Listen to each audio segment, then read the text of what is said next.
வாழ்த்துக்கள். இன்று 2026ஆம் ஆண்டு ஜனவரி மாதம் 26ஆம் நாள். இன்றைக்கான இறைவாக்கு: சத்தியத்திற்கு விரோதமாய் பொய் சொல்லாதிருங்கள். யாக்கோபு 3ஆம் அதிகாரம் 14ஆம் வசனம். சத்தியத்திற்கு விரோதமாய். இன்று இந்தியாவின் குடியரசு தினம். அதாவது சுதந்திரம் பெற்ற இந்தியா தனக்கான அரசியல் அமைப்பு சட்டத்தை உருவாக்கி அதன்படி நிர்வாகத்தை துவங்கிய தினம்.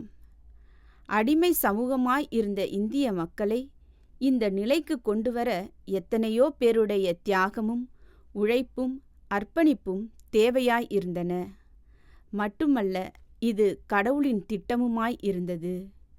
இந்த திட்டத்தில் கடவுளின் கருவிகளாக செயல்பட்டவர்கள் மனிதர்கள்.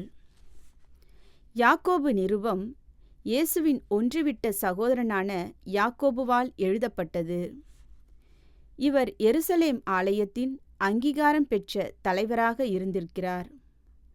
அந்நாட்களில் ரோம பேரரசு முழுவதும் சிதறி கிடந்த யூத கிறிஸ்தவர்களுக்காக எழுதப்பட்டது இந்த நிருபம். குறிப்பாக தங்கள் நியாயமான செயல்பாடுகள் வழியே இறை விசுவாசத்தில் உறுதியாக நிலைத்திருக்கலாம் என்பது பற்றி இந்த வசனம் பேசுகிறது.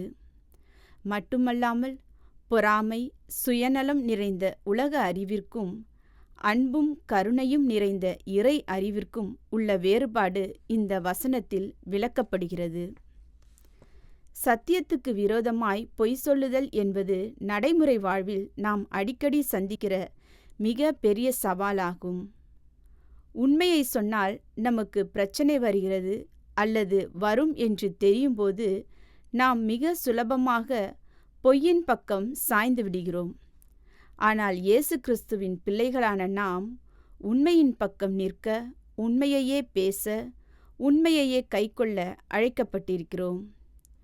உலகபூர்வமான அறிவோ திறமையோ அதிகாரமோ ஒருபோதும் நமக்கு நிரந்தரமானது அல்ல. கடவுளின் வல்லமையை பொறுத்தவரை இவற்றுக்கு எந்த முக்கியத்துவமும் கிடையாது.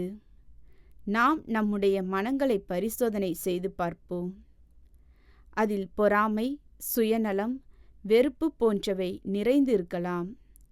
இவை கடவுளின் பிள்ளைகளாக வாழ்வதற்கு எதிரான மனநிலையை நமக்கு கொண்டு வருகிறது. நமது மனங்களை கடவுள் சுத்தமாக்குவார். கடவுளின் சாயலை நாம் தரித்து கொண்டவர்களாக, அவரது அன்பை பிறருடன் பகிர்ந்து அளிப்பவர்களாக வாழ்வோம். நாம் ஜெபிப்போம். கர்த்தாவே, நாங்கள் உமது பிள்ளைகள். எப்போதும் நாங்கள் உம்மிடம் ஆண்டவரின் விசுவாசத்தை நிலைத்து நிற்கவும், பொறாமை, சுயநலம், வெறுப்பு போன்ற தீய குணங்கள் எங்கள் மனங்களில் இருந்து வெளியேற்றப்படவும் ஆவியானவர் வழியே எங்களுக்கு உதவி செய்தருளும். இயேசுவின் வழியே பிதாவே, ஆமேன். இன்றைக்கான கேள்வி: எவைகளை கடவுள் சுத்தமாக்குவார்? எவைகளை கடவுள் சுத்தமாக்குவார்?